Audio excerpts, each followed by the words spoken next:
home improvement market is not slowing down. But what's exciting is that, based on our research, consumers do plan to still spend. In fact, 28% of them, for example, are budgeting over $10,000 on projects this year and into next year. And that is just massive opportunity. You can see kind of a smattering of different verticals and different areas where they're going to be spending. And this was just some of the top ones, roofing and so many different areas. But I think, Todd, and I love your thoughts on this. What this tells me that yes, consumers are still spending, but with the economy and, overall, the market might be shrinking a little bit. You've just got to be so focused on your marketing dollars.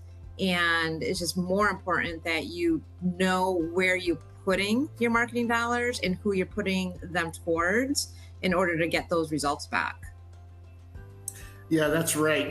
Gone are the days of spray and pray, where you're just sending out generic messages to a mass audience.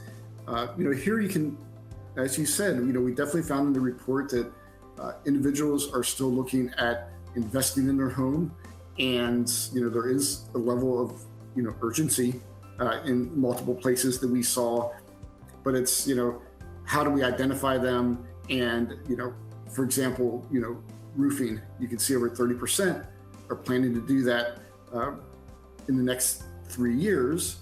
But that means that 70% are not, and you want to be able to reach the right people at the right time.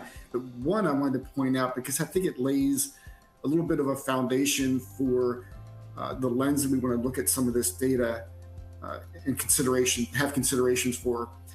2/3 of people said they would work with the company that reached out to them at the right moment.